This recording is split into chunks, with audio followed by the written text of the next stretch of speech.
gracias. Buenas noches a todos. En nombre mío y de la doctora Vanessa Abrate, como coordinadoras de la sección de Clínica y Crítica de la AMR, nos complace dar reinicio a estos webinars que hemos definido como Mi Caso para Compartir, que son posibles gracias al esfuerzo en primera instancia de los miembros de nuestra sección, de la comisión directiva de la AMR y especialmente a la doctora Susana Lunig, al coordinador de la Mediateca, doctor Sergio Benítez, y bueno, a la webmaster de la Mediateca, Muriel Cabrera, que ha hecho un esfuerzo invalorable. Es nuestro deseo que estos eventos se mantengan y que, poder cumplir con la expectativa que nos hemos propuesto. Muchas gracias y, mucha suerte. Bueno, a continuación, entonces, me presento, soy la doctora Ana María López, les doy la bienvenida a todos. Le agradezco a Daniel por generar este espacio para nuestra sección de neumonología clínica y crítica. Quería hacerles unos breves comentarios. En primer lugar, contarles por qué la denominación Mi Caso para Compartir y cuál es el caso que vamos a elegir. Y que nos deje una enseñanza, y la enseñanza no pasa porque si el caso fue exitoso o porque lo vimos desde el comienzo de la enfermedad y tuvimos oportunidad de decidir su manejo y por supuesto también la opción real de equivocarnos, sino también por aquellos pacientes que nos derivó un colega por una enfermedad ya evolucionada de difícil diagnóstico y manejo, sin olvidar por supuesto el contexto social, geográfico y económico con las posibilidades de acceso a la salud. El caso que nos va a presentar Sebastián tiene alguna de esas características. En segundo lugar, les comentaré cómo se ha planificado el desarrollo de mi caso para presentar. Tiene una duración, cada caso, se van a presentar 2, de 40 minutos. Con el objetivo de que sea interactivo, el presentador intercalará en el desarrollo del caso 3 preguntas multiple choice para que ustedes como asistentes tilden la respuesta que consideren correcta. Esta modalidad de votación es a través de una plataforma virtual y es la primera vez que se implementa en los webinars de la AMR. Y es un desafío que aceptó en forma entusiasta, como siempre, Muriel, nuestra webmaster. Cada caso concluye con una actualización bibliográfica sobre el tema. Muriel pondrá en pantalla las preguntas con las opciones de las respuestas, que serán 4 o 5, que ustedes van a seleccionar. No se puede volver atrás, no hay que arrepentirse, es una sola opción. Luego, yo les contaré los resultados de la votación a la audiencia. Todo esto va a durar 30 minutos. Los 10 minutos finales, porque dijimos que cada caso dura 40, están dedicados a la participación libre de la audiencia, para comentar, para hacer preguntas, aportar otras opciones de manejo y terapéuticas, compartir experiencias personales. Ustedes van a usar la herramienta de levantar la mano y Muriel va a habilitarles el micrófono. Un comentario importante que queremos destacar es que estos aportes tienen que ser breves, de 1 minuto o apenas más, para que sea participativa para varios miembros de la audiencia. Y en tercer y último lugar, decirles que esta actividad sigue siendo federalista, ya que nuestros 2 presentadores están en 2 provincias a muchos kilómetros de distancia. Sebastián Bunstein en Paraná, Entre Ríos, y Alejandro Picone en Bariloche, provincia de Río Negro. Los coordinadores y presentadores van a ser diferentes en cada ateneo de Mi Caso para Compartir. El primer caso se denomina Hombre con dolor torácico y fiebre. Su presentador es un amigo de hace muchos años, el doctor Sebastián Bunstein, subjefe de la Unidad de Enfermedades Respiratorias del Hospital de San Martín de Paraná. Adelante, Seba. Muchas gracias, Ana. Buenas noches a todos, espero que estén bien. Ante todo, quiero agradecer a la sección de Clínica y Crítica, a la AMR y a todos ustedes por permitirme compartir este caso. Este caso es de un hombre con dolor torácico y fiebre, y yo puse entre paréntesis y como subtítulo en tiempos de COVID, porque de alguna manera me permite contar las dificultades directas e indirectas a las que nos vemos sometidos médicos y pacientes en medio de esta pandemia. La historia comienza a fines de abril. Un hombre de 56 años que vive en San Jaime de la Frontera, una localidad que está al norte de Entre Ríos, lindando con Corrientes. El paciente trabaja como ambulanciero y tiene también actividad rural como hobby o como alternativa a su trabajo común. Es un paciente con antecedentes de tabaquismo de 30 paquetes años, pero actualmente fuma 4 o 5 cigarrillos por día y consulta en su pueblo por un dolor torácico típicamente pleurítico en base derecha, sin ningún otro síntoma, ni respiratorio ni sistémico. El médico de la localidad le hace una radiografía de tórax donde ve una opacidad basal derecha, un laboratorio en donde se ve una leve leucocitosis con una eritro y una PCR levemente aumentadas, y lo trata con antibióticos y analgésicos. A la semana o a los 10 días aproximadamente lo vuelve a evaluar. El paciente no tenía cambios en la radiografía de tórax y continuaba con mucho dolor. Entonces, ahí toma su decisión y decide derivar al paciente o recomendarle ver a un neumonólogo. Y comenzamos con las primeras dificultades del paciente, que a los 50 kilómetros a la redonda no tiene médico neumonólogo. Entonces decide ir hasta la localidad de Corrientes, en donde en Curuzucuatía le dijeron que había un excelente neumonólogo que comienza a atenderlo. Entonces el doctor Tato, conocido por todos los amigos, evalúa el paciente con estas características, le pide una tomografía de tórax, que ustedes ven en pantalla, y ahí ustedes pueden ver que en donde se observan diferentes nódulos pulmonares en diferentes localizaciones. Si uno observa más detenidamente, podemos ver un área hipodensa central que se interpreta como una incipiente cavitación o necrosis. Con esta tomografía, para estudiar los nódulos pulmonares múltiples y cavitados, se decide hacerle una punción con aguja fina guiada por tomografía de tórax, que realiza el mismo neumonólogo. En el interior el neumonólogo tiene que hacer de todo. Se le hace directo para microbiológico, en donde los primeros resultados llegan a las 24, 48 horas y resultan negativos y se esperan los cultivos.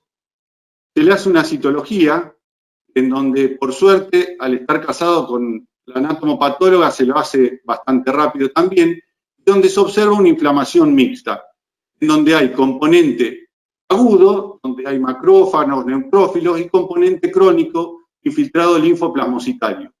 También se ve necrosis sin una localización o características típicas. Recuerden que es una punción aspirativa, de algunas células multinucleadas que parecen ser células de Langerhans. Lo que sí se puede comprobar con certeza es que no se ven células atípicas. En una de las coloraciones, cuando le hacen el PAS, tiene imágenes de probables hifas segmentadas, que son esas imágenes fibrilares que se ven ahí. Por ese motivo se le pide una serología para micosis mientras se estaba esperando los cultivos, que los cultivos para hongos definitivos demoran entre 20 y 28 días. Y dado que, digamos, no se realiza en ese lugar, digamos, rápidamente, se decide mandarlo a Buenos Aires. Recuerden, con todos los inconvenientes que también llevaba enviar una muestra en medio de la pandemia, ¿no es cierto? Dado que se le ven esos infiltrados de tipo micótico, se decide investigar si el paciente tenía estado de inmunocompromiso, se le hace un HIV que resulta negativo y un screening para enfermedades autoinmunes. El FAN, el factor reumatoideo, el anti-CCP resultan negativos y se informa solamente un ANCA-C débilmente positivo, donde no se informan los títulos, por lo que resulta bastante dudoso. Entonces, hasta aquí ustedes piensen, con este cuadro clínico y con estos estudios que yo les he mencionado, vamos a pasar a la primera pregunta. La pregunta es, ¿qué conducta diagnóstica adoptaría? Ustedes van a ver aparecer las preguntas, va a haber 4 preguntas y van a tener que seleccionar solamente una de ellas, las que ustedes consideren de su elección. Solamente pueden elegir una opción. La opción número 1 es esperocultivos y la serología para micosis. La opción número 2, repito la biopsia, pero con una aguja más gruesa, con una Trucut, directamente le hago una biopsia asistida por videotarocoscopía. La opción número 3, realizo otro estudio, como por ejemplo un PET-CT. O la opción número 4 es pensar, tengo suficientes elementos diagnósticos, yo ya sé lo que tiene el paciente, comienzo un tratamiento. Muriel, vos me avisás cuando la votación llegue a un conteo suficiente. Sí, vamos a esperar unos segundos para darle tiempo. Cerrar la votación. Y así vemos los resultados. Bueno, les comento, el 64% dijo espero cultivos y serología para micosis, un 25% repito biopsia, pero con Trucut o VATS, un 0% realizo otro estudio, por ejemplo, PET u otra nueva PET-CT, y un 11% tengo elementos suficientes para diagnóstico y tratamiento. Es decir, la conducta más votada fue espero cultivos y serología para micosis. Adelante, Sebastián. Bueno, continuamos. En principio, la opción elegida fue ir esperando, pero el paciente, durante la espera, digamos, de los resultados, agrega fiebres, sobre todo vespertina, y empieza con sudoración nocturna. Entonces el médico decide derivarlo. No se olviden que el paciente estaba en una localidad donde no le reconocía la obra social sus estudios, y en donde el paciente empieza a tener síntomas de vuelta, la espera resulta compleja.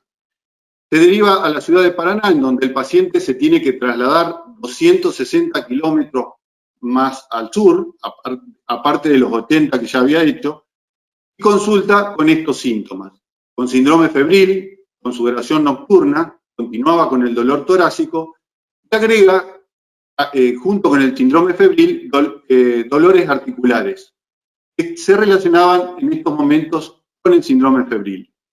Cuando uno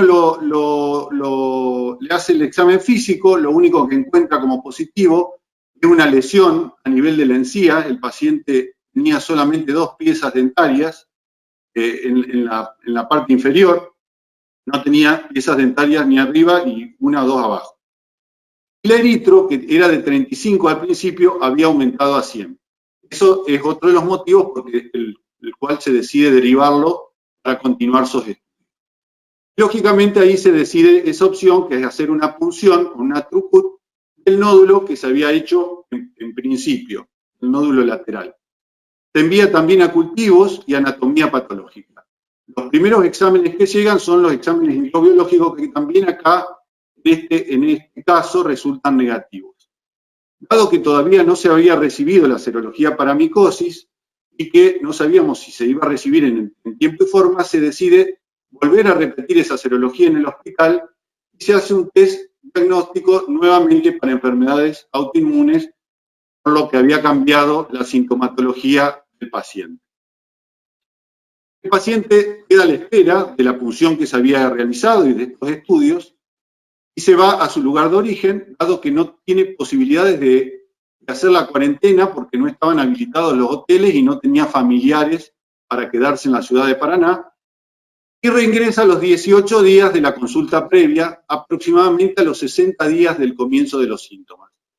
El paciente es derivado porque había sido internado en su lugar de origen por un cuadro febril y llega al hospital en ambulancia a través de la guardia. Ustedes háganse la idea que el paciente llega desde un lugar donde había algunos casos de COVID. En Paraná en ese momento, hasta ese momento había 6 o 7 casos, pero el día que el paciente llega aparece el primer brote de 20 casos y que hay sido continua hasta ahora, que hay más de 1000 casos. El paciente llega con un cuadro febril, con disnea a esfuerzos, artralgias en grandes articulaciones, en hombro, con un poco de impotencia funcional, rodillas, codos, y se observa ulceraciones orales. Ustedes pueden ver las ulceraciones orales en paladar duro, acá en la base de la úvula, donde la úvula prácticamente pendía de un pequeño colgajo, y esta que es la lesión más importante, donde hay una perforación del paladar blando. Se le hace una radiografía de tórax, en donde tiene aumento de la opacidad y más consolidación en la base izquierda, y aunque a los médicos de guardia le explicamos que este es un paciente que venía con este cuadro previo, la preocupación empieza a crecer. El paciente tenía 19.000 blancos, una anemia de una hemoglobina de 8,3, la eritro estaba acelerada y el resto del laboratorio era normal. De todas maneras, digamos, por el cuadro clínico se decide hacerle una PCR para SARS-CoV-2, por la cual el paciente es aislado durante 36 horas hasta que el resultado viene negativo. Lo único que se pudo hacer en esas 36 horas, dado que el paciente queda aislado, es esperar los hemocultivos que también habían sido tomados y fueron negativos. Posterior a esto se inician realmente los estudios de la patología del paciente. Se repite la tomografía de tórax, en donde se observan las lesiones nodulares, que si uno las ve y las compara o recuerda la tomografía anterior, se ven con una franca progresión. Sobre todo, hay una consolidación posterior en el lóbulo inferior izquierdo. También se hace una tomografía de cráneo, porque el paciente, cuando hacía los episodios febriles, se ponía confuso y tenía una leve impotencia funcional en el brazo izquierdo, que se interpretó como secundaria a la artralgia, pero se quería descartar que no hubiera alguna lesión a nivel central, y no se observó lesiones a nivel del sistema nervioso central en la tomografía. Pero sí un compromiso en los senos maxilares, un compromiso mucoso, aunque el paciente no tenía síntomas. Lo vio un estomatólogo del hospital y observó que las lesiones podían ser compatibles con una micosis. Allá es muy común en la zona del norte de Entre Ríos la paracoccidioidomicosis, que suele dar lesiones orales. Por eso se le tomó un directo, un hisopado para microbiológico y una muestra también para anatomía patológica. El hisopado directo inicial fue negativo y se esperaban, lógicamente, los cultivos. Se decide hacer una broncofibroscopía con BAL, donde también los exámenes directos para gérmenes, variongos fueron negativos, y se quedó a la espera de los cultivos y la anatomía patológica, la citología. En ese momento nos llega la serología para micosis de ambos lugares, de Buenos Aires y de Paraná, donde ustedes pueden observar que para los distintos tipos de Aspergillus, para las coccidioides, y histoplasma, los resultados fueron negativos en ambos laboratorios, Buenos Aires y el Hospital de Paraná. El test para enfermedades autoinmunes, que se volvió a repetir, el factor reumatoideo de 64 para un máximo de 14, el FAN dio positivo en 1 en 80, y el complemento nos da de 212 para un máximo de 190. Esto se consulta con un reumatólogo que lo interpreta como no significativo, y nos quedó pendiente el ANCA, porque en el hospital se habían terminado los reactivos, y dado que se habían destinado los fondos a la pandemia, no se compraron reactivos para realizar ANCA. Entonces se tuvieron que enviar las muestras de sangre al laboratorio externo privado, con lo que nos demora la obtención de estos valores, ¿no es cierto? En el curso de estos días, 3 o 4 días, en donde el paciente fue estudiado, comienza un deterioro general del paciente y empeoran los síntomas. Realmente el paciente impresionaba grave, que estaba quemando etapas. Lo más importante es que tenía dolores intensos articulares, sobre todo orales. El paciente no podía hablar, no podía comer, y hubo que recurrir hasta la morfina para poder contener al paciente. Lo peor de todo, empieza a referir ceguera del ojo izquierdo. Cuando refiere ceguera del ojo izquierdo, llamamos rápidamente al oftalmólogo, el oftalmólogo le hace un fondo de ojo, observa una papilitis y no observa ninguna lesión por fuera de la papila, no observa imágenes de vasculitis o imágenes que pudieran sugerir otra patología, y lo interpreta como que podía ser central, pero tenía una tomografía de 2 días atrás que era negativa, digamos. Entonces llamamos al equipo médico que había participado, clínicos, neumonólogos, el reumatólogo y los infectólogos, y nos reunimos para ver la situación. Tenemos un hombre con un serio compromiso sistémico, el paciente impresionaba grave, con una posible inflamación granulomatosa, por las características histológicas mixtas y esa aparición de las posibles células de Langerhans, pero todavía no teníamos la biopsia por Trucut, entonces no tenemos la estructura. Y los ANCA tampoco los tenemos porque los tuvimos que enviar afuera porque no había reactivos. También tenemos la posibilidad de una micosis por las hifas, esas que se observaron por el anatomopatólogo. El paciente tenía lesiones orales y también procedía de un área en que habitualmente hay casos de micosis. Pero no obtuvimos ni la serología, ni en los desarrollos ejecutivos pudimos obtener nunca el desarrollo de un hongo. Entonces, vamos a la segunda pregunta. Con todos estos datos, ¿qué conducta tomaría? Opción 1. Inicio un tratamiento antibiótico empírico, dado que el paciente está grave. Inicio un tratamiento con corticoides o inmunosupresores, pensando en una enfermedad no infecciosa, no micótica. O opción 3, inicio antimicóticos y luego, a los 2 o 3 días que teóricamente tienen que llegar los resultados, adecúo el tratamiento agregando o cambiando por corticoides sistémicos. Y por último, espero esos días, con conducta expectante, los resultados de estas pruebas diagnósticas, aún a expensas de que el paciente está grave y quemando etapas. Pueden, elegir la opción que ustedes consideren correcta o lo que ustedes hubieran hecho. Bien, ya están eligiendo. Por las dudas, les aclaro que tocando el puntito blanco que aparece al lado del inicio de cada pregunta, con el mouse, ahí seleccionan la pregunta. Así que les es fácil identificar cómo votar. Vamos a esperar un poquito más. Vamos a cerrar la votación. Y ahí están los resultados. Bueno, el 6% dice inicio tratamiento antimicótico empírico, el 39% dice inicio tratamiento con corticoides o inmunosupresores, el 52% inicio antimicóticos y luego de tener resultados de anatomía patológica y cultivos pendientes, adecuo tratamiento, y el 3% conducta expectante a la espera de resultados de las pruebas diagnósticas. Es decir, entonces, inicio antimicóticos y esperar resultados de los estudios en marcha, 52%. Adelante, Sebastián. Bueno, lógicamente después de las discusiones en donde estábamos entre esas dos opciones, elegimos la opción de lo que eligió la mayoría. Con los infectólogos se decidió utilizar anfotericina B, dado que no teníamos fluconazol endovenoso y tampoco nos parecía oportuno utilizar itraconazol vía oral.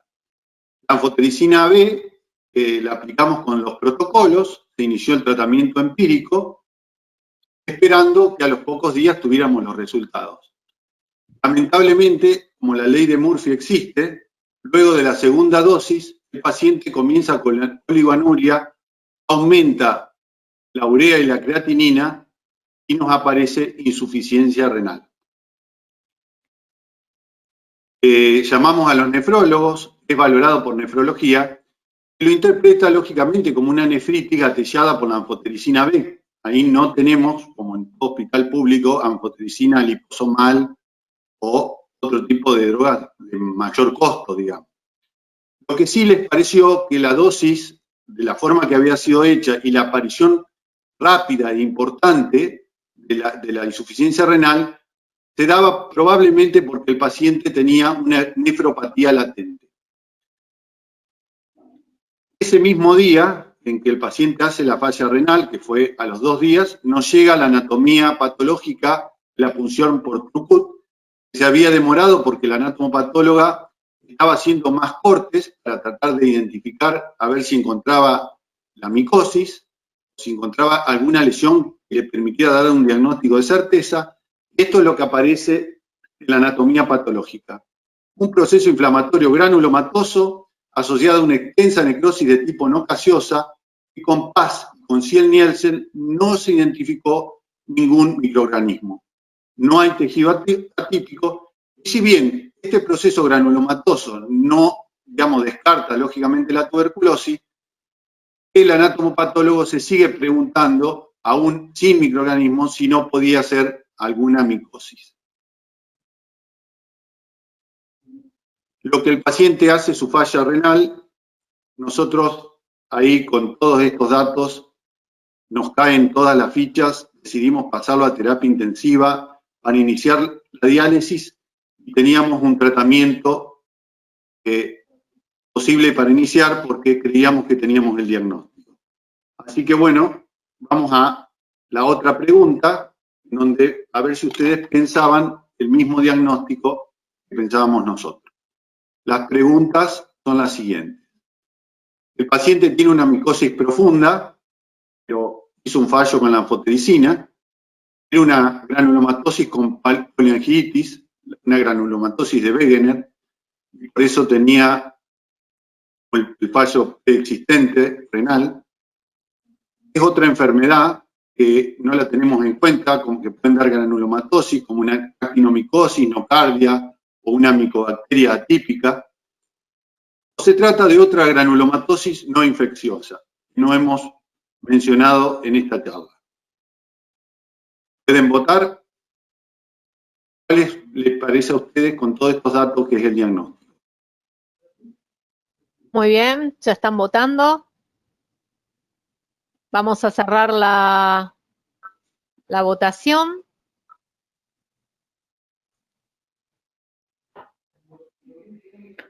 Bueno, les cuento, micosis profunda quedó en 9%, granulomatosis, GPA, con poliangiitis, granulomatosis de Wegener, 74%, actinomicosis o nocardia o micobacterias, 11%, y solo un 6% otras granulomatosis no infecciosas. Adelante, Sebastián. Perfecto. Nosotros compartimos ese diagnóstico, pero ustedes ven que micosis y actinomicosis, nocardia y micobacterias también fueron opciones. Cuando nosotros lo pasamos a terapia al paciente, las opciones alternativas a las que nosotros planteamos nos fueron planteadas también por el especialista en terapia intensiva. Ustedes saben cómo son los terapistas, que son porfiados, por lo menos acá. Entonces, ellos no contentos con las 2 biopsias y con lo que nosotros les decíamos, deciden, antes de iniciar el tratamiento, tomarle una biopsia un poquito más amplia porque ellos querían ver el resultado de una vasculitis, querían ver la vasculitis, no se conformaban con la granulomatosis.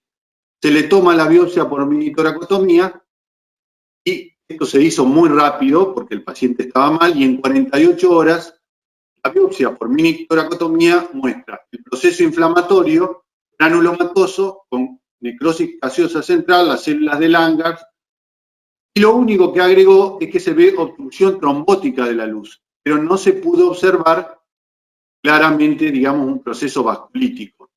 Sí, con todos estos datos y la historia clínica, la anatomopatóloga ahí ya considera la granulomatosis de Wegener que llevó, digamos, a que se convenzan todos, digamos. Y a su vez, llegan los anticuerpos pendientes, en donde viene el ANCA-C, un título bajo, de 1 en 80, pero positivo, y el anti-PRT, la antiproteinasa 3, viene de 26,7 para un valor hasta 5. Es decir, tiene ANCA-C positivo y anti-R3 positivo. Con esto se confirma el diagnóstico de la granulomatosis de Wegener, la GPA.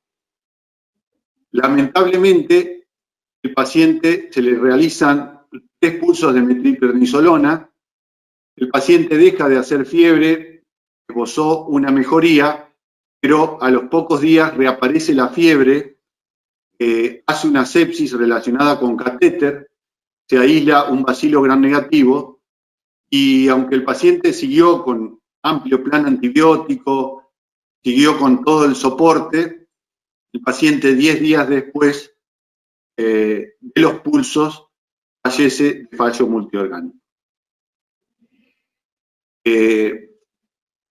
Este caso es un caso real, en donde el paciente, a pesar de todos los esfuerzos, hubo cosas en que la pandemia influyó para que el diagnóstico a veces lleguemos un poco más tarde, y son enfermedades realmente graves. La enfermedad, la granulomatosis con poliangiitis, es una enfermedad sistémica rara, una prevalencia de 5 a 10 por millón.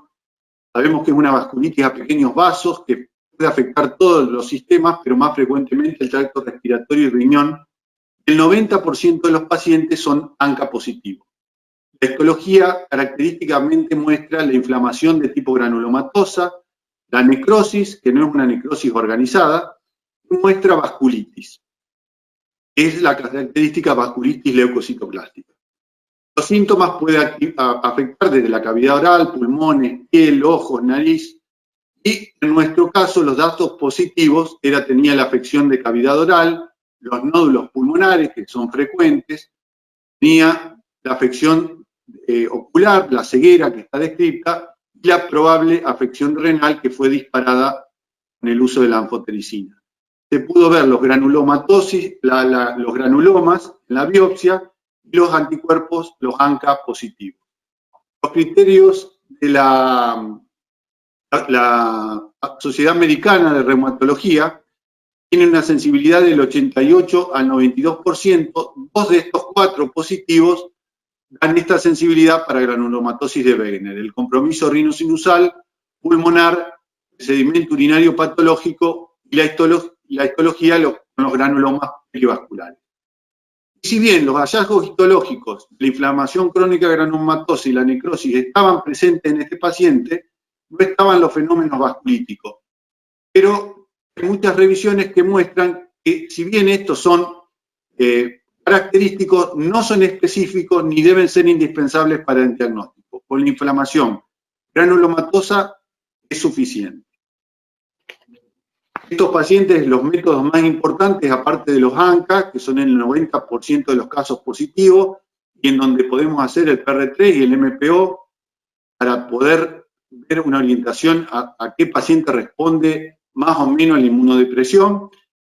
Los métodos más usados son los métodos visuales, la tomografía para la vía respiratoria, la resonancia para las articulaciones, sistema nervioso central y ojo, y también se puede usar el PET y la tomografía computada. Acá hubiera sido muy útil un PET en los pacientes que son renales y no tienen alteración del sedimento urinario ni la función renal. Muchas veces se puede identificar la inflamación granulomatosa sobre el riñón en la patología, digamos, granulomatosa silente de riñón. El tratamiento tiene 2 grandes fases: una fase de inducción, donde se utilizan dosis altas de corticoides asociados a inmunosupresores, ciclofosfamida o rituximab, y si el paciente responde, que en esta fase es la fase más crítica, porque es donde pueden, digamos, hacer las complicaciones por la misma terapia, aparte de la enfermedad de sí, se pasa a una fase de mantención donde habitualmente se utilizan dosis más bajas de corticoides que se pueden asociar a azatioprina o metrotexato. Hay algunos casos en donde se puede usar micofenolato o leflunomida. El pronóstico de esta enfermedad tiene una mortalidad elevada, y sobre todo, como en este caso, cuando se tiene síndrome de pulmón-riñón, donde, digamos, los datos dan entre el 36 y el 40% de mortalidad a los 30 días, ya sea por la enfermedad o por las complicaciones propias de la terapia. Este es un caso de la vida real, que como decía Ana, no termina bien, pero son cosas que nos pasan a nosotros como médicos y donde nos queda un sabor amargo porque de alguna manera creemos que todas las dificultades que tuvo el paciente, en cierta medida, en ir, venir de una ciudad a la otra, un poco la demora en los procedimientos, tuvo que ver las grandes dificultades que tuvo que cruzar nosotros los médicos y el paciente durante esta pandemia. Muchas gracias a todos por compartir el caso. Excelente presentación. Sebastián, ya me estaba poniendo nerviosa con los tiempos, pero ahí justito. Bueno, nos quedan ahora los 10 minutos finales para terminar con este caso, antes de darle la palabra al segundo caso. Y bueno, este caso realmente es uno de los que corresponde a las vasculitis asociadas a ANCA, como la PAM y como el GEPA, ¿no es cierto? O sea, la poliangiitis con granulomatosis. Les recuerdo que pueden usar la herramienta de levantar la mano. Le vamos a dar en primer lugar a Tato, que fue el que vio el paciente, en una intervención cortita, así el que quiera participar lo puede hacer. Hola, ¿cómo están? Buenas noches. Hola, Anita. Hola a todos. La verdad que muy contento por la presentación de Seba y sobre todo el inicio de este tipo de actividades que son tan positivas. A mí me encantan. Todos saben que en los ATN yo considero que se aprende mucho más que en cualquier otra situación. No, básicamente, como dijo Seba, este paciente, la verdad es que lo sufrimos desde el inicio porque, para recordar un poquito, el paciente es de Entre Ríos, tiene la obra social de la provincia de Entre Ríos y me fue a ver a mí que vivo en Corrientes, o sea, no le cubría absolutamente nada.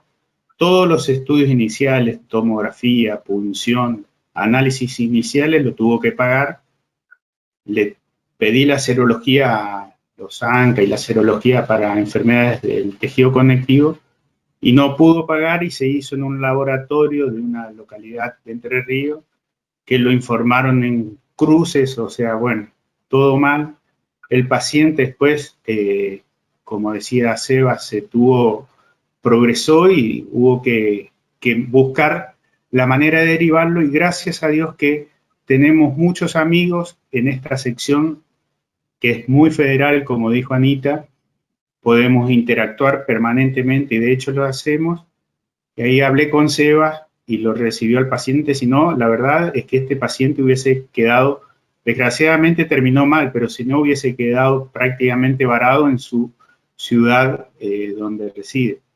Así que bueno, no, eso quería comentar y felicitar a Seba por la excelente presentación. Gracias, Tatito. Bueno, tenemos, Susana quiere decir unas palabritas y después van a participar de la audiencia Claudio Becerra y luego Daniel Schoenfeld y si alguien más se anota. Susi. Hola Anita, hola a todos, felicitaciones Seba. Bueno, yo solamente lo que quiero decir, porque en mi criterio el caso estuvo muy bien desarrollado y bueno, las complejidades las fuimos haciendo por paso. Quería, bueno, felicitar a la sección esta iniciativa y esta iniciativa de Ateneos, que comparto, bueno, lo que decían todos de esto de que es una sección realmente muy federal, y además que estrenemos esta herramienta de la plataforma que está resultando muy, muy conveniente y siempre es muy entretenida. Celebro profundamente que la sección de clínica y crítica haya resuelto hacer estos ateneos mensuales, que les decimos al resto del auditorio si no lo sabe, y bueno, agradecerles una vez más todo el apoyo, estimularlos a seguir y pensar que esta es una modalidad, que esto ha resultado de la adversidad, una modalidad también muy federal y que tenemos que aprovecharla. Un beso a todos, gracias en especial a Anita por todo su esfuerzo de siempre y a toda la sección. Muy bien, le damos el micrófono al doctor Becerra. Sí, buenas tardes, desde Neuquén, un saludo y felicitaciones por la charla. Creo que, bueno, hemos usado mucho la palabra federalismo y me parece que está muy bien porque cada uno, de acuerdo a sus regiones, yo estoy en la Patagonia, hubiésemos tenido otros criterios diagnósticos y no hubiésemos pensado jamás en una micosis profunda de entrada. Creo que en la primera pregunta que se hizo, cuando se preguntó si se hacía Trucut o BATS, yo puse por el BATS directamente, por las granulomatosis, porque me parecía, porque de hecho parecía que podía llegar a tener mejores resultados. Me parece que las funciones no pueden ser hechas si no tenemos un citólogo al lado que nos estén informando. Entonces, las funciones para nosotros son bastante dificultosas, salvo en el centro donde estoy yo, tenemos el citólogo al lado cuando se hace la punción, o se hace la broncoscopía con cepillados citológicos. El proceso fue agresivo, creo que no lo hubieran podido parar. De todas maneras, creo que se llegó un momento en que se ensañó un poco en el diagnóstico de la micosis. Por el otro lado, llegamos a los corticoides en un momento donde el paciente ya estaba quemando su riñón también, o sea que ya estaba quemando más de 2 y 3 órganos. Y la otra cosa ¿Qué pasó, que Muriel? Hola. Hola. Hola, sí, ¿me escuchan? Hola. Sí, lo escuchamos, doctor Becerra. Bien, y la última cosa que quería preguntar era si, bueno, hubiesen pensado agregarle, en caso de que hubiese sido un caso un poco mejor, haber agregado trimetroprima sulfa como parte del tratamiento. Bueno, muchas gracias por haberme escuchado y soportado, y felicitaciones. Si puedo intervenir un minutito al doctor, ¿me escuchan? Sí, te escuchamos. Nosotros hacemos las funciones, son con el citólogo al lado. Hay cosas que yo no las mencioné para no alargarlo, pero yo creo que la opción correcta que nosotros pensamos en un principio fue hacerle una biopsia por videotracoscopía asistida.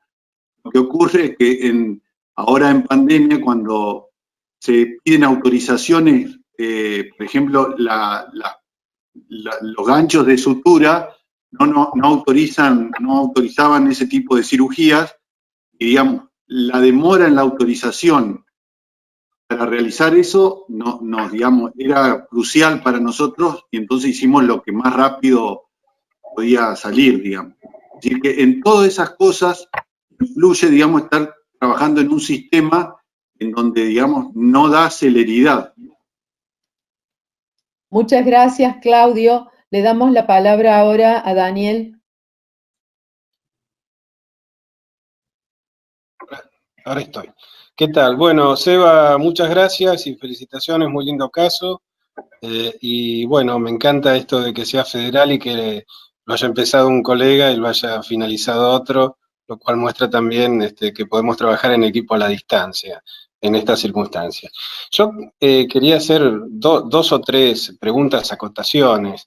En principio, cuando el paciente aparece con múltiples imágenes en el pulmón, más un cuadro febril y algunas cavitadas, yo esperaba tener un ecocardiograma negativo porque me parece que por frecuencia uno tendría que pensar que no haya tenido una endocarditis con metástasis séptica, ¿no es cierto?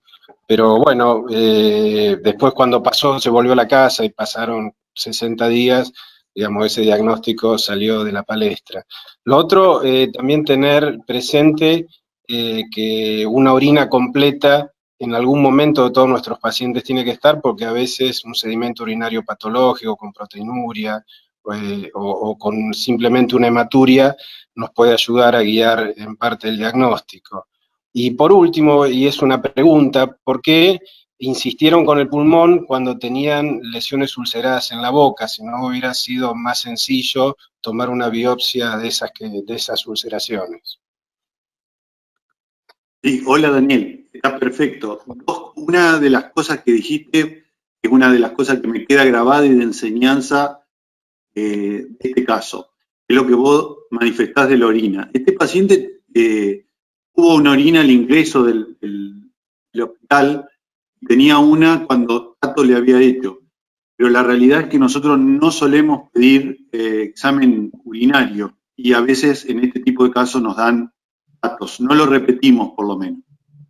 El segundo es que sí, cuando vemos las lesiones orales, se le tomó biopsia de la lesión, sobre todo de esa lesión donde tenía perforación del paladar blando, que es otra de las lesiones que a mí me deja. Nosotros solemos ver 3 o 4 casos por año de paracoccidioidomicosis, que da lesiones orales, y nunca da ese tipo de lesión. Y cuando fuimos a ver qué tipo de lesiones da el Wegener sobre el paladar, las fotos son iguales a las que ustedes vieron, son ulceraciones y a veces perforación de paladar blando.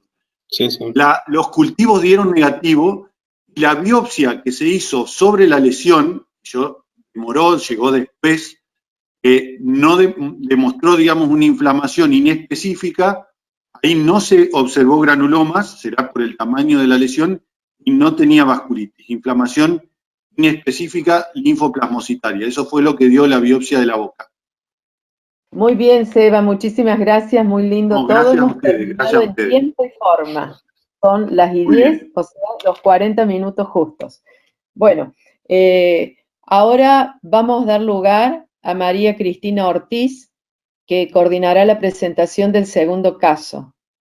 María Cristina es una querida compañera de hace muchos años del MR. Ella es ex jefa de atención médica del Hospital Sommer y es docente adscripto de la UBA. Adelante, Cristina. Bueno, buenas noches a todos. Muchas gracias, Ana, por tu presentación.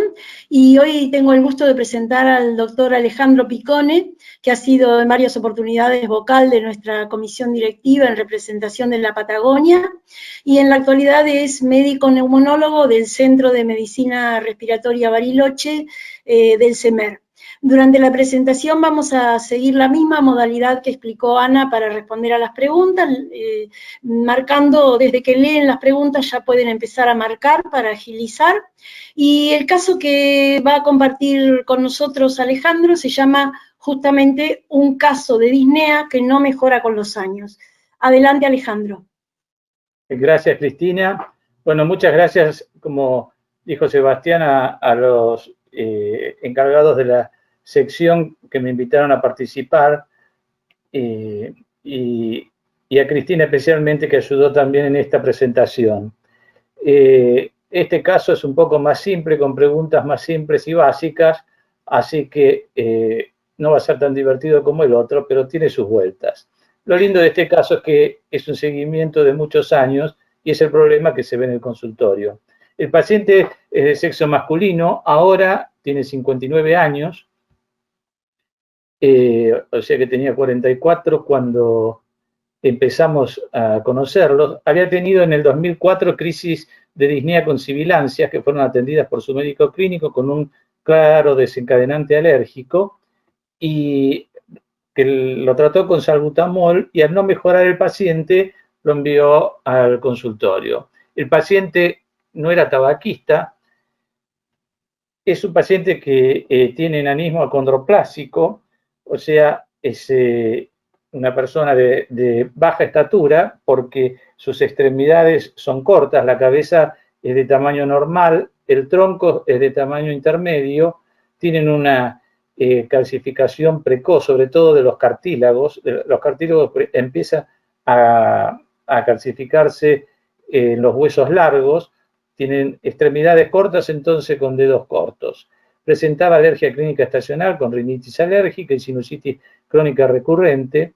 Tuvo un hermano con muerte súbita a los 47 años y ese mismo año, unos meses después, uno de los hijos tuvo una internación por una crisis asmática. Ahora viene la primera pregunta para entrar en calor en este tema. Por supuesto que lo primero que había que hacer era una espirometría, entonces la pregunta sería, ¿cómo tomamos los parámetros normales para realizar una espirometría? Usamos como primera opción las viejas guías de Crapo o de Knudson. Usamos nuestra base de datos local, como sugieren las guías nuevas, medimos la brazada o la altura del paciente sentado, o usamos las guías que tenemos para niños que son de estatura como este paciente. ¿Qué se les ocurre que pueden hacer? Ya votó casi la mayoría, así que vamos a cerrar. Es simple. Muy bien, ahí están los resultados. Bueno, la audiencia votó usar las ecuaciones de Knudson y Crapo en un 27%, usar una base de datos propia local 8%, el mayor número votó medir la brazada o la altura sentado un 59% y usar ecuaciones de niños el 5%. Bien, nosotros seguimos la guía de la ATS que dicen de usar la distancia de la brazada a la altura del paciente o arrodillado sobre una mesa. Nos parecía más complicado eso, entonces usamos siempre la distancia de la brazada, es decir, extendido el paciente de pie con los brazos extendidos, desde los dedos mayores se toma toda la distancia de esa recta. En realidad, en este caso, particularmente, había muy poca diferencia con la altura del paciente. La primera espirometría del 2004 dio una anomalía obstructiva leve con una respuesta significativa a los broncodilatadores. Desde ya que la capacidad vital forzada estaba muy disminuida, estaba en el 40%, así que a raíz de eso hicimos por las dos un dosaje de alfa-1-antitripsina que fue normal y un dosaje de inmunoglobulina E que fue elevado. Nada específico, pero elevado. Franca mejora con el uso de salmeterol y fluticasona. El paciente volvió a los 4 meses diciendo que sin tratamiento, tenía disnea cuando hacía actividad física. En esa consulta tenía roncus y sibilancias bilaterales. Se repuso el tratamiento, vuelve al año siguiente y vuelve con la misma sintomatología, siempre disnea en ejercicio. Se hace la espirometría, que es normal, no tiene obstrucción al flujo aéreo, la prueba de broncodilatadores es negativa. Por las dudas se volvió a poner el tratamiento de broncodilatadores y corticoides inhalados y al año siguiente vuelve, o sea, era una visita anual, con disnea. Al tener tanta disnea, el paciente, o sea, manifestaba disnea haciendo actividad física, entonces deja de hacer actividad física. Les aclaro que este paciente jugaba 5 partidos al tenis por semana y deja de hacerlo por la falta de aire. No presentaba edema, no tenía tercer ruido, no tenía nicturia, tenía sibilancias. Ahí en las sibilancias se las escucha el cardiólogo, que es él el que repone en esa consulta la asociación de salmeterol y fluticasona. Le pide los estudios cardiológicos y el paciente no los realiza. Yo lo había visto y había pedido una tomografía computada que era normal y tenían unos tractos cicatrizales en la base derecha. Vuelve al año siguiente con una exacerbación aguda infecciosa, con disneas y sibilancias bilaterales, una espirometría normal, siempre con la capacidad vital forzada disminuida, un test de marcha normal, no caía la saturación, subía desproporcionalmente la frecuencia cardíaca, el Borg estaba entre 3 y 4, pero no había que interrumpir la prueba, y rápidamente se normalizaba y no presentaba hipertensión arterial. Acá nos preguntamos cuál es el mejor procedimiento diagnóstico, cómo seguimos con este paciente. Le medimos los volúmenes pulmonares y le hacemos una prueba de difusión, le hacemos una prueba de ejercicio cardiopulmonar, que es la que nos permite evaluar la respuesta ventilatoria al ejercicio, le hacemos una espirometría con provocación con ejercicio o le hacemos por lo menos un Doppler cardíaco para ver dónde estamos parados desde el punto de vista cardíaco. Pueden votar. Bien, ya está abierta la votación. Y vamos a ir cerrando porque ya votaron casi todos. Bien. Y ahí están los resultados. Bueno, la audiencia opinó en un 40% que mediría volúmenes pulmonares y DLSO. Un 20% optó por la prueba de ejercicio cardiorrespiratorio, 11% sugiere una espirometría con provocación con el ejercicio y un 29% ecodoppler cardíaco. Muy bien. Gracias a Dios, en ese momento el paciente viajaba a Buenos Aires a ver a los hijos que estaban estudiando, entonces los mandamos a hacer una consulta al Hospital de Clínicas, hablamos con Enrique Jolig y en el Clínicas le hicieron los volúmenes pulmonares y la DLCO que fueron normales, le hicieron la espirometría 3 de marzo, repitieron los estudios que fueron todos normales, lo interpretaron como una forma leve de asma y dijeron seguir con el mismo tratamiento salmeterol y fluticasona. Cuando el paciente vuelve a Bariloche, se le hace, insistimos, se hace el Doppler cardíaco y encuentra una fracción de eyección normal, las cavidades tenían tamaños normales y tenía una presión sistólica en la arteria pulmonar de 40 milímetros de mercurio. Lo medicaron con furosemida y bisoprolol, lo controlaron a la semana de los cardíacos, el paciente estaba mejor y el diagnóstico de los cardiólogos era una insuficiencia cardíaca diastólica. Habíamos pedido por las dudas un centellograma ventilación perfusión a la vez que se hizo y fue normal. El paciente presentaba la misma disnea, o sea, había mejorado la disnea, pero presentaba disnea en ejercicio, la hepatomegalia dolorosa, por lo que el cardiólogo aumentó los diuréticos. Y quiero recalcar que siempre presentaba broncoespasmos, así que se volvieron a poner los broncodilatadores y los corticoides inhalados. En el 2008, o sea, al año siguiente, que esto está en la evolución de cardiología, no lo vio ningún neumonólogo en ese momento, tuvo 3 episodios de disnea paroxística nocturna, había abandonado el tratamiento, él se mantenía solo con furosemida, que sigue amando la furosemida, él. Dijo que no toleraba el bisoprolol, bueno, tenía problemas con los vasodilatadores, le rotaron a diltiazem. En el 2011 mantenía los episodios de broncoespasmo, la misma espirometría, y el único medicamento que usaba era la furosemida. Y él está convencido, sigue hoy en día convencido, que el mejor manejo para él es eso. Además, nota cómo se mejora aumentando la dosis de furosemida a su demanda. En el 2013 presenta disnea con la ingesta, y acá lo que hay que aclarar es que el paciente venía lentamente subiendo de peso y ya tenía un abdomen más prominente, globuloso, había engordado y tenía más panza entre nosotros. Tenía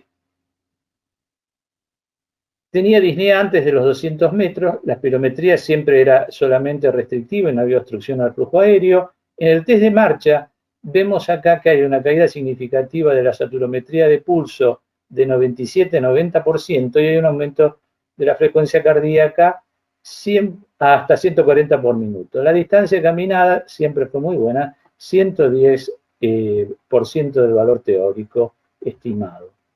Entonces nos planteamos, ¿cómo seguimos? Le hacemos una tomografía, hacemos la espirometría con ejercicio, hacemos los volúmenes pulmonares de nuevo a ver si hay algún cambio, hacemos una polisomnografía a ver si está teniendo trastornos de su respiración durante el sueño. Pueden votar. Ahí ya están votando. Bien, ya votaron casi todos. Vamos a cerrar. Y ahí están los resultados. Bueno, un 50% de la audiencia le pediría una tomografía de tórax, espirometría con ejercicio un 22%, le repetirían la DLCO y la TLC un 3% y le haría una polisomnografía un 25%.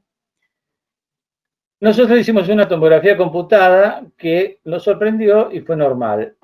hablamos con los cardiólogos y ellos siempre sostienen lo mismo, es una insuficiencia cardíaca diastólica, es un tórax rígido por su enfermedad.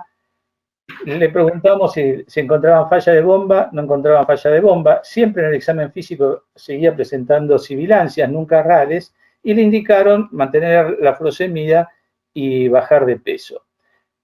La disnea del paciente no se modifica a pesar del manejo con los diuréticos. En el 2016 presentaba disnea a menor distancia, pero no dejaba de tener disnea y no tenía la vida normal que previamente tenía de hacer deporte. El paciente desaparece acá 2 años, entre el 2016 y el 2018, y lo puse en rojo porque acá fue un semáforo realmente rojo que nos alertó en nuestra línea de pensamiento. No vuelve hasta el 2018, presenta una nueva crisis de broncoespasmos desencadenada por una insuficiencia respiratoria alta.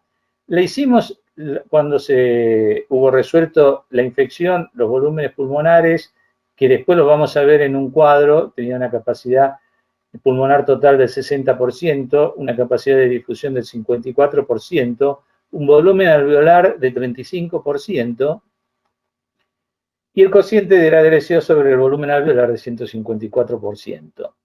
El test de marcha arrancaba de 96% de saturación en reposo y caía hasta 81%. La distancia caminada era de 135%, o sea, por encima del valor normal. Le hicimos una poligrafía nocturna, que era lo que en ese momento disponíamos para hacerle, que mostró un índice de perturbación respiratoria de casi 28 eventos por hora, 242 episodios de saturación, y del registro, que fue de 8 horas, estuvo 2 horas en menos de 90%. Se repitió el ecocardiograma, que mostró una fracción de eyección normal con una presión sistólica de la arteria pulmonar de 30 milímetros de mercurio, o sea, más baja que antes, y los cardiólogos deciden continuar con los diuréticos. Antes de hacer la polisomnografía, como hay un espacio de tiempo entre el test de marcha y la polisomnografía nocturna, se le indicó oxígeno domiciliario, con lo que el paciente mejoró. Mejoró parte de la sintomatología. Como pueden ver, yo solamente puse las dos últimas estudios de laboratorio pulmonar del 2018 y los de la semana pasada. La capacidad vital forzada siempre están alrededor del 40%, y no hay mucha diferencia en mililitros, aunque está un poquito mejor ahora. El volumen respiratorio forzado también está bajo, todo está bajo. La capacidad pulmonar total estaba en el 2018 en el 60% y ahora está en 74%. El volumen residual es normal en los dos. La DLCO está disminuida, el cociente está aumentado y la ventilación alveolar está disminuida. Acá hay que poner una pata en el freno, porque esto no hay que interpretarlo con la respuesta que da el programa de los equipos de difusión, que en el valor de la DLCO sobre el volumen alveolar, que está alto como si fuera un obeso, como si fuese un asmático, porque hay que relacionar indudablemente estos pacientes restrictivos con el volumen alveolar, que está disminuido. Una manera simple para explicarlo rápidamente, para interpretar estos datos, es aceptar que el descenso que uno espera de la DLCO partiendo de su valor teórico es alrededor de 1/3 de lo que se observa en el volumen alveolar. Acá el volumen alveolar está disminuido a 1/3, 35 y 34%. Entonces, todo baja, y si se hacen lo que hicimos, los cálculos de los valores, la difusión está en alrededor del 80%, y el volumen y el cociente DLCO sobre ventilación alveolar ahora es de 1, antes era de 1,10 en el 2018. O sea, que no es un enfermo que tiene un cociente aumentado, sino normal, y que la difusión es mucho más normal de lo que representa el valor, digamos, que da el programa de estos equipos. La tomografía computada del 2018, se la voy a mostrar, pusimos solamente un corte de la ventana mediastínica para ver que más o menos tiene un tronco de la arteria pulmonar de casi el tamaño de la aorta, hay 1 milímetro de diferencia. En el 2018 la tomografía mostraba estas opacidades en parche en vidrio esmerilado que predominaban en las bases y que el radiólogo que lo informa lo interpretaba como asociado a patología de la pequeña vía aérea.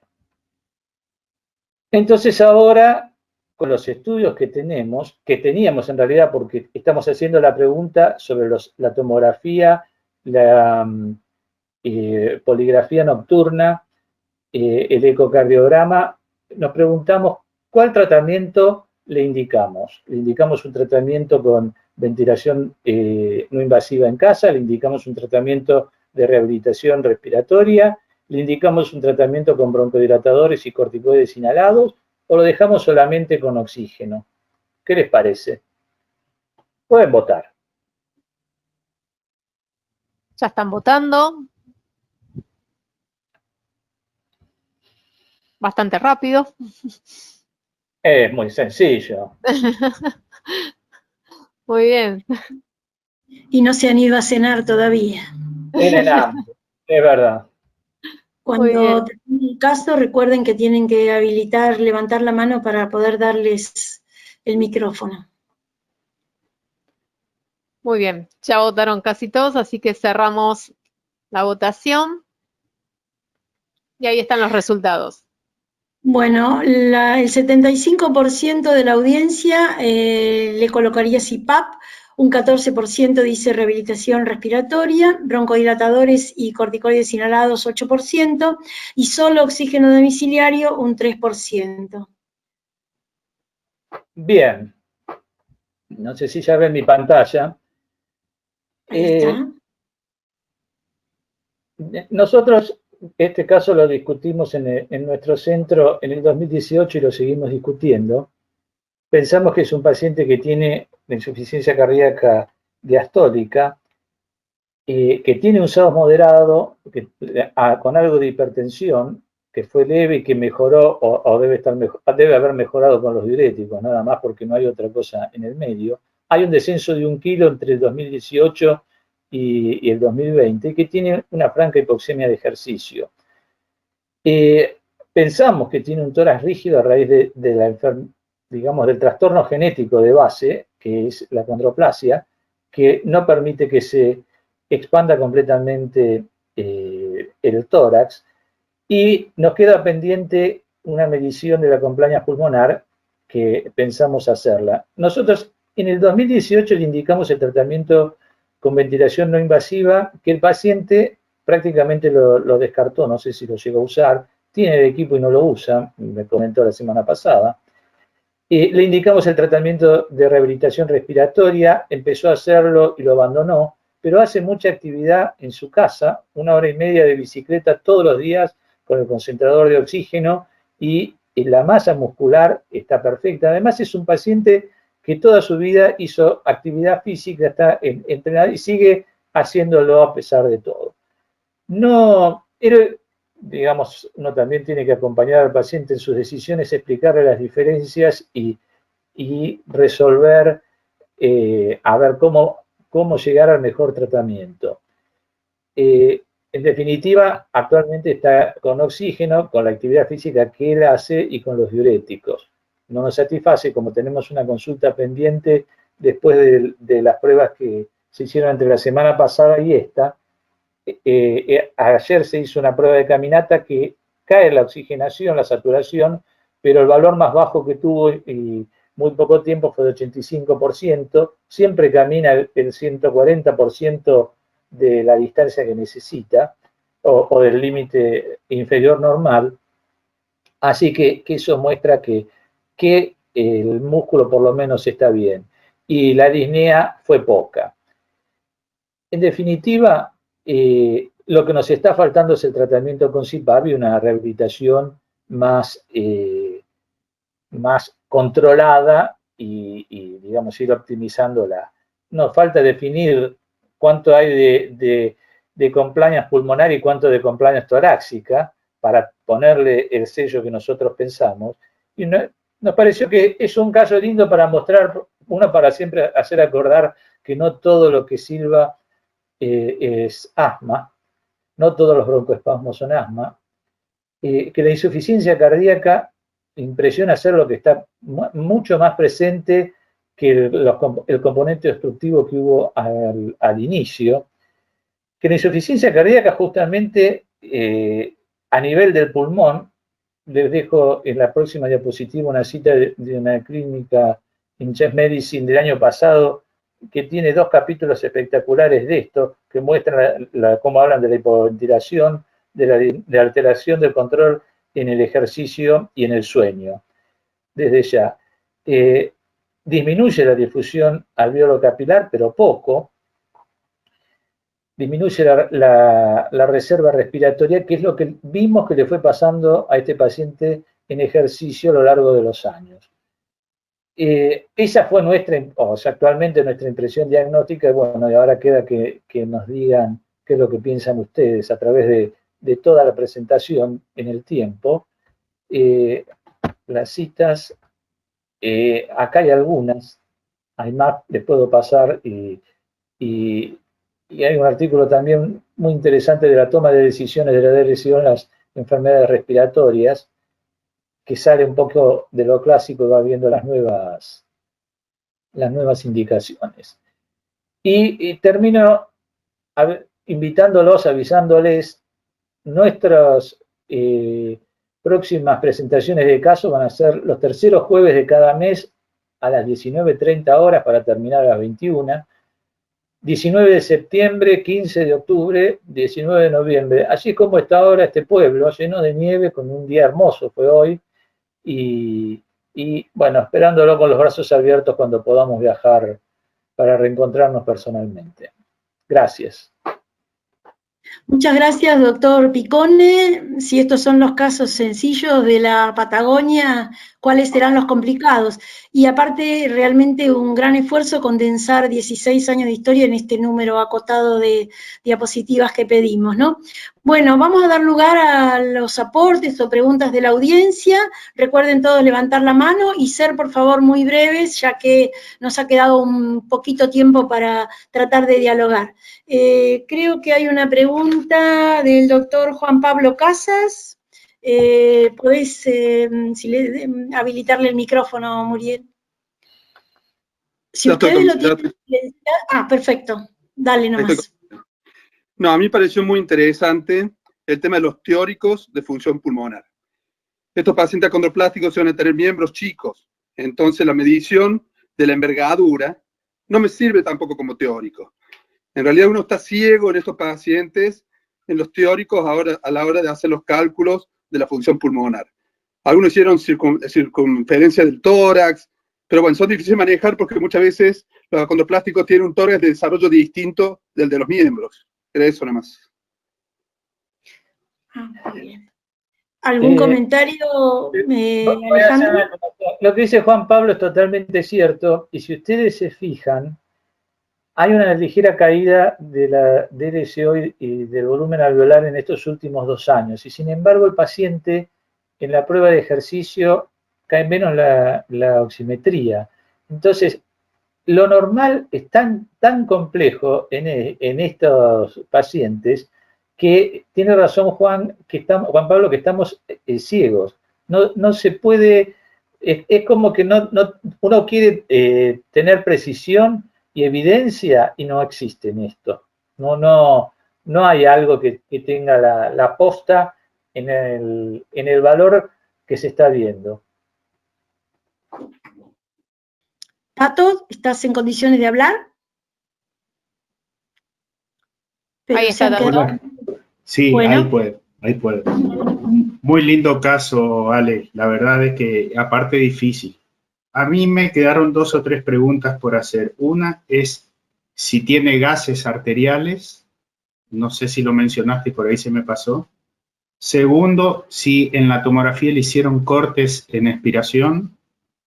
Y tercero, ¿cómo explicás o cómo se explicaría que tenga un FBC de alrededor de 50% de volumen residual y TLC que están prácticamente normal? Y la impresión que a mí me da es que, rebobinando todo y obviamente desde afuera, que el paciente, para mí tiene asma, tiene una IgE de casi 400, tiene atrapamiento, me parece, en la tomografía, y tuvo episodios que mejoró con LABA y corticoides inhalados. Pero bueno, quería hacerte estas preguntas. La primera, lo mandamos a hacer gases en sangre en algún momento de este tiempo, no me acuerdo, me parece que era el 2007, 2006 por ahí. Cuando fue al laboratorio, al hacerle la extracción, no pudieron hacérsela, un escándalo bárbaro, y el paciente, que en ese sentido es muy temperamental, se fue y ese resultado nunca lo tuvimos, nunca lo quiso hacer. La segunda... Si tiene cortes en expiración en la tomografía. No tiene cortes en expiración porque eso lo charlamos mucho con nuestros radiólogos, pero nuestros radiólogos nunca nos hicieron caso en hacer eso. No tiene en ninguna de las tomografías, digamos ahora, los equipos se fueron modernizando a lo largo del tiempo, pero los radiólogos no hacen nunca, le hemos pedido infinidad de veces y nunca nos han acompañado en eso.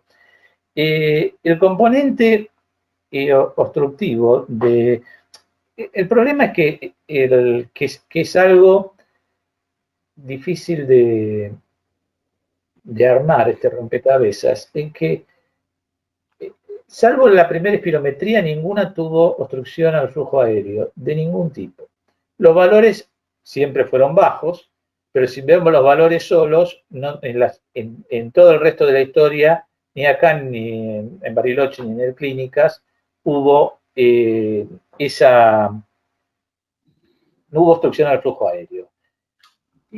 La insuficiencia cardíaca puede dar obstrucción de la vía aérea y puede dar restricción. Nunca se le escuchó Rales, aunque tuvo, por ejemplo, hepatomegalia dolorosa, y en algún momento, que fue el año que tuvo los 3 episodios de disnea paroxística nocturna, ahí tuvo edemas, y ahí él empezaba a manejar más con 1 o 2 comprimidos de furosemida. No es, digamos, no tiene síntomas de asma en el resto del año, salvo cuando descompensa la insuficiencia cardíaca. Yo la verdad que no le encuentro el componente obstructivo, y eso que bastante tiempo le hemos dado broncodilatadores, que por otro lado el mismo paciente dice no cambian nada. Lo que él siempre percibió, él no tuvo tolerancia a los vasodilatadores, lo que él siempre percibió que lo ayudó fueron los diuréticos. Lo hablábamos con Cristina, yo creo que debe ser el único paciente en la ciudad que se maneja sin vasodilatadores y con diuréticos solamente, porque esto parece que está tratado en forma medieval, ¿no? O sea, hace muchos años que hay medicación muy buena y que él no la tolera. Realmente nunca le han cambiado yo lo puse en la historia, y le han cambiado los vasodilatadores, pero no hubo caso. Podemos volver a intentar, perdón, Alejandro, porque tenemos muchos anotados.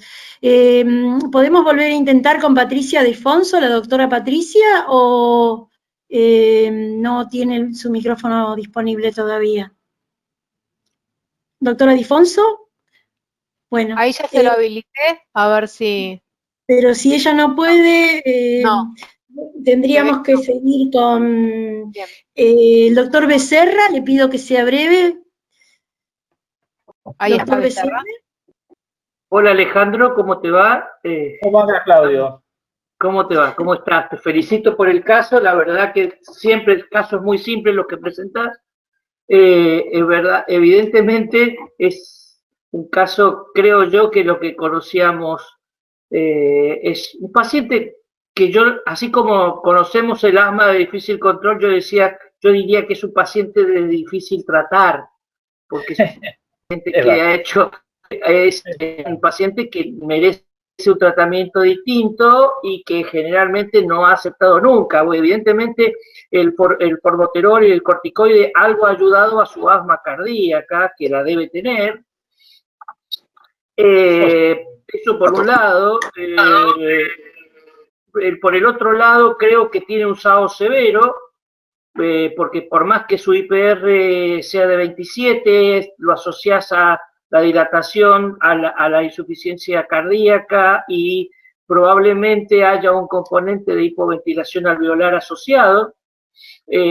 Habría que ver cómo está el índice de saturación con respecto al IPR, quizás esté más elevado.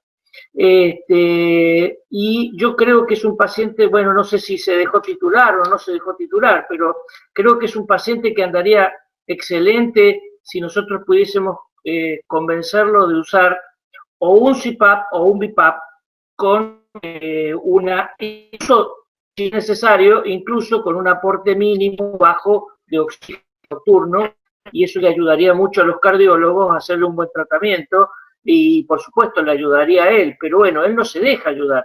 Pero bueno, creo que quería decirlo porque me parece que es importante. Y la otra cosa, por último, es que este paciente, la IgE, que uno de los colegas preguntó si es asmático porque tiene la IgE alta.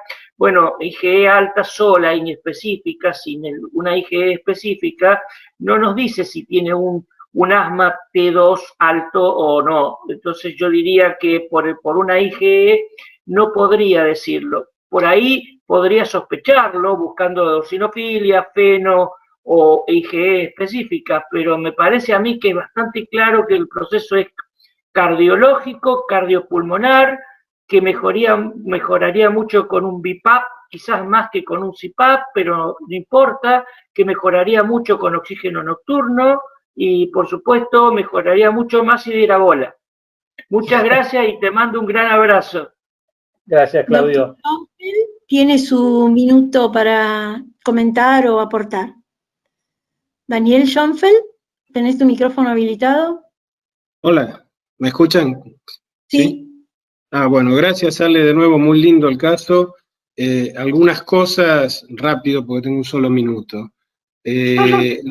La pregunta es si lo evaluaron los cardiólogos, que evidentemente sí, si en algún momento hizo una evaluación, está bien que pasaron muchos años, pero una de las principales causas de fallo diastólico son las causas de isquemia cardíaca, porque el corazón se pone rígido, ver si, supongo que lo habrán evaluado en ese sentido.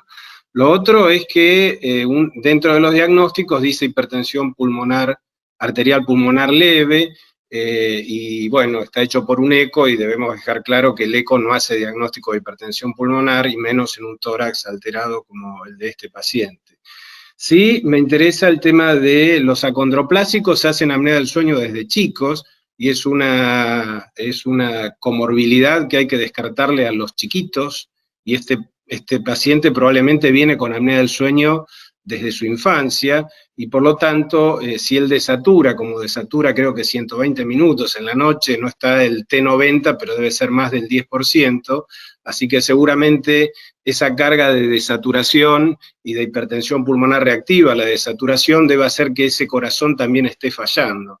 Así que más allá de lo que proponen los cardiólogos, diuréticos y demás, yo coincido con lo que dijo el doctor Becerra, que hay que intentar ver de mejorar esa obstrucción y esa hipoxemia nocturna. No sé por qué tiene oxígeno de día, porque yo no recuerdo que esté hipoxémico de día. Me parece que desaturaba en las pruebas de marcha y no, bueno, Tato te preguntó si tenía gases, pero no sé si una saturación en reposo está por debajo de 90 o está hipoxémico. Así que si no, él no digamos, no acepta la colocación de CPAP, y eventualmente le pondría BiPAP si tuviera hipercapnia, si no creo que con CPAP estaría bien. Evaluarlo con un odontólogo, aunque sea con una prótesis de adelantamiento mandibular, para tratar de sacar en lo que se pueda las apneas. Te repito que el tratamiento es desobstruir con presión la vía aérea en este caso. Sí, quizás con la prótesis sola le hiciera una oximetría nocturna, no precisaría hacerle otro nuevo estudio de sueño, y desaturar a la noche, le pondría la prótesis de adelantamiento mandibular, y aunque sea oxígeno nocturno, para evitar que haga hipoxemia con sobrecarga cardiovascular. Pero muchas gracias porque es muy interesante. Y creo que es asmático, porque tiene hijo asmático o familiar asmático, tiene una IgE que si bien no es específica, está alta, y tiene una espirometría con respuesta a broncodilatador, es una de las primeras. Muchas gracias. Doctor Daniel Matar está también anotado, ha levantado la mano, así que habilite su micrófono y puede hablar. Hola, Daniel. Hola, sí, ¿se escucha? Perfecto. Hola. Sí, bueno, voy a ser breve porque han dicho muchas cosas. No, una de las cosas era el tema de la importancia del SAOS, y en segundo lugar creo también que es muy probable por todo lo que han dicho que tenga hipoventilación alveolar, pero bueno, el paciente no quería el ventilador, así que bueno, pero sí creo que me parece que podía tener esas dos cosas importantes. Y lo otro que me pareció interesante, probablemente por la estructura, es que la tomografía tiene una tráquea con una semiluna muy pequeña, así que probablemente podría tener traqueomalacia. Bueno, nada más han dicho casi todo, simplemente un aporte. Y muchísimas gracias. Y bueno, de acá de San Juan, conformando un poquito más la federación. Gracias. Muchas gracias por la participación de todos. Un detalle sería que a lo mejor en la terapia inhaladora se le podrían agregar LAMA, porque creo que tiene atrapamiento aéreo si relacionamos el volumen residual o hiperinsuflación. Volumen residual con su capacidad pulmonar real está cerca del 50% y está muy relacionado con la disnea el atrapamiento aéreo, la hiperinsuflación, así que bueno, en la práctica sería una especie de triple terapia. Muchas gracias a todos, y para hacer el cierre le damos la palabra nuevamente a Daniel Carles desde Chaco como coordinador de la sección. Bueno, quiero agradecer a todos. Bueno, los participantes han sido dos presentaciones espectaculares, muy bien coordinadas y moderadas. Y bueno, agradecerle también a todos los asistentes que han tenido bueno, la voluntad de estar y seguir y participar. En lo personal estoy muy complacido. Creo que Vanessa Abrate piensa exactamente igual. Ha sido una webinar muy, pero muy buena. Bueno, los esperamos a todos el 17 de septiembre a la misma hora con, bueno, nuevos casos y nuevos moderadores. Gracias a todos.